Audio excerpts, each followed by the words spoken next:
pessoal, tudo bem? Olha só, eu tô gravando esse vídeo muito contente, porque hoje tem muitas comemorações. Uma delas, dia 15 de abril, é Dia Mundial dos Desenhistas, então viva aí para todo esse povo da arte, né, os desenhistas que dividem a sua arte para o mundo. Hoje também é aniversário da cidade onde eu moro atualmente, que é Rio do Sul, aqui em Santa Catarina. E o que eu mais queria dividir com vocês é que hoje comemora-se o aniversário de um artista maravilhoso, que eu tenho uma paixão enorme tanto pela vida e pelo legado que ele deixou para a arte, para a ciência, que é Leonardo da Vinci.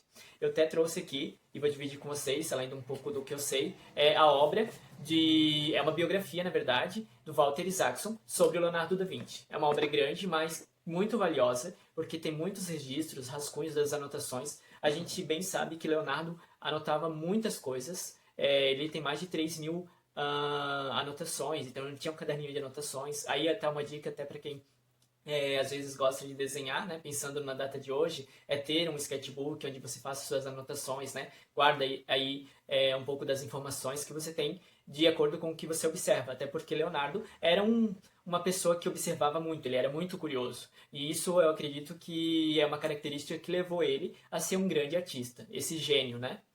Então vamos lá, em 15 de abril de 1452, em Vinci, território de Florença, porque naquela época a Itália ainda não era unificada, nasce o menino Leonardo. Não se tem muitos registros do Leonardo naquela época da infância dele, mas sabe-se que ele morou um tempo com a mãe, depois um tempo com o pai. Leonardo não tinha sobrenome, porque naquela época apenas a aristocracia tinha sobrenome, então por isso que depois é Leonardo da Vinci, no caso de Vinci, né? E o pai descobre, então, percebe o talento do menino no desenho, né? Pelos fascínio do desenho, e leva esses desenhos de Leonardo até um amigo da família, que é o pintor e escultor Andrea del Verrocchio. O Andrea ficou fascinado com o trabalho do Leonardo e disse, não, temos que enaltecer esse trabalho e vamos ensinar mais esse menino porque ele vai ser um grande artista. E Leonardo, então, vai estudar no ateliê do Verrocchio. Lá o Leonardo já começa então a fazer, auxiliando em algumas pinturas. Uma delas é o quadro Batismo de Cristo, onde Leonardo pinta o anjo. E o Verrocchio fica fascinado pelo traço do pintor, do Leonardo, o movimento que ele consegue captar nas vestes. E aí ele começa então a pintar algumas Madonas, algumas mulheres, né?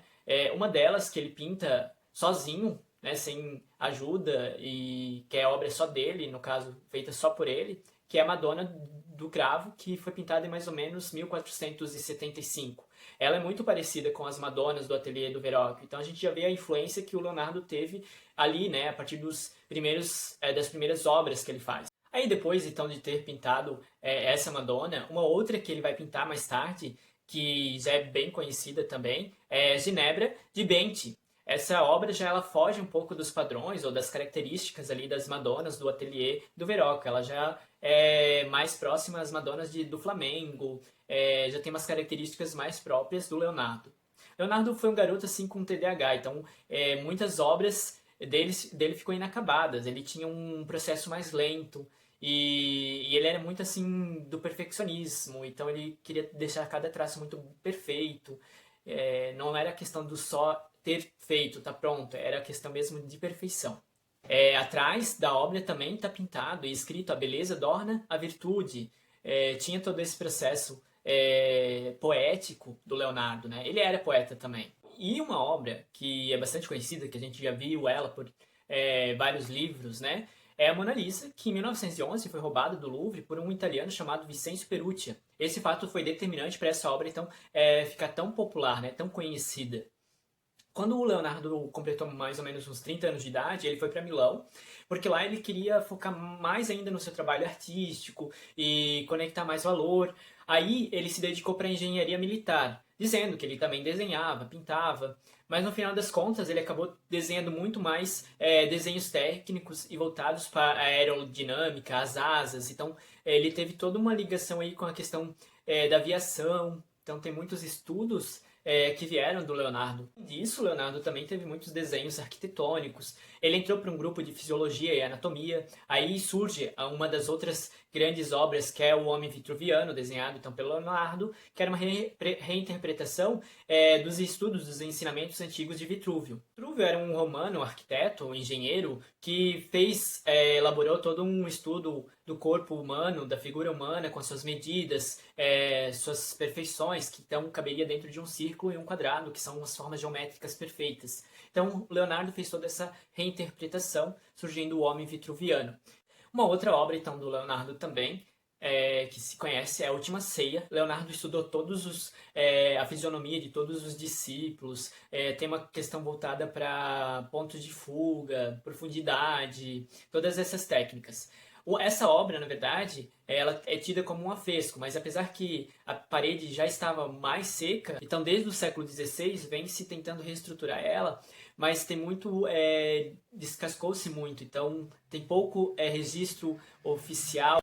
O Leonardo e o Michelangelo, eles tiveram uma rivalidade aí artística, né? Dizem até que o Da Vinci de Michelangelo, ele foi desenhado pelo Leonardo, tem alguns registros então do Leonardo desenhando esse Da Vinci. Uma das características bastante importante no traço do Leonardo é que a cabeça sempre estava de um lado, o tronco sempre de outro. Isso se aparenta muito na obra Mona Lisa. A Mona Lisa tem muitas histórias, dizem que é o lado feminino do Leonardo, que foi pintada ela grávida, enfim. Mas na verdade foi um pedido de um comerciante da época, que é Francesco del Gioconda, ou o marido da Lisa.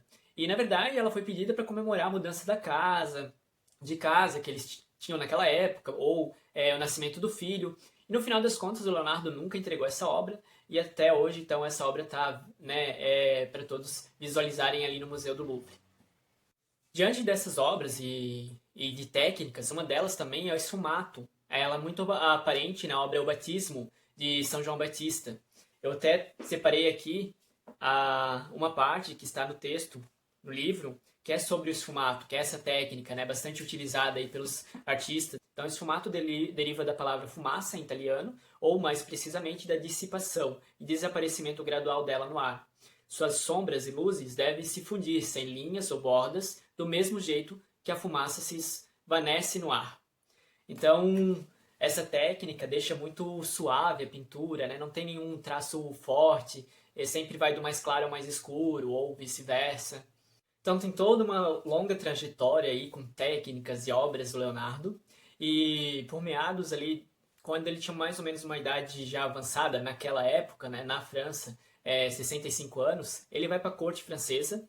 Não tem nenhum motivo específico, mas dizem que ele era muito amigo do rei, e o rei queria ele de acordo com as boas conversas que ele tinha, o bom conhecimento que ele tinha, então queria a presença dele próximo. E lá ele vive por um período, não muito tempo, porque pela idade dele avançada, dos 65 anos, ele já estava com a saúde mais debilitada.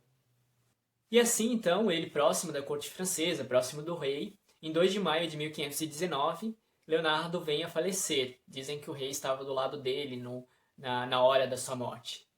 As obras do Leonardo, quem herda é o diácono Salai, que é um dos seus alunos de arte, né? E depois que Salai então falece, quem toma posse dessas obras é o rei, e por isso então as obras do Leonardo, algumas delas, estão no Museu do Louvre para ser observada, vislumbrada, né? Tem um estudo feito em 1926 que o QI do Leonardo era de 180 e o normal seria de 80 a 110, então era uma pessoa muito inteligente. Vasari descreve para Ingres a morte então do Leonardo e ele pinta essa obra que é a morte do Leonardo da Vinci. Um outro fato curioso é que o túmulo do Leonardo ele foi destruído durante, né, o período das guerras religiosas francesas, então não tem nem mais nenhum registro dela, né? E Leonardo, assim, ele foi então esse gênio, esse artista, muito humano, muito. Ele tinha uma personalidade que era muito agradável. Até na obra da biografia é citado, então ele era rodeado de muitas pessoas e para aquela época ele era uma pessoa muito bonita. Ele tinha um físico bonito, então ele era muito admirado. Eu tenho que dizer que eu gostaria muito de viver na época do Renascimento para conhecer pelo menos o Leonardo, que eu seria muito feliz. Mas seria um pouco disso, dessas curiosidades, um pouco da vida do Leonardo que eu queria dividir com vocês. Espero que vocês tenham gostado. Ah, e tem mais uma curiosidade legal, que em 2016 teve um médico francês que depois que o pai dele faleceu, levou alguns registros que o pai tinha, alguns desenhos, e no meio desses registros tinha uma obra então do Leonardo, e essa obra então foi avaliada em 15 milhões de euros. Isso é legal para a gente perceber a questão dos valores, né, de uma obra de arte, porque uma vale tanto, outras nem tanto, mas é a mesma questão voltada para a marca. Então o artista já tem uma marca, né, tem um registro. Por isso que hoje as obras valem tanto, tem esse valor tão grande, né, as obras do artista. Pessoal, muito obrigado, espero que vocês tenham gostado desse vídeo. Não esqueçam de se inscrever no canal, curte, compartilha e um abraço do Grilo. Até a próxima, então.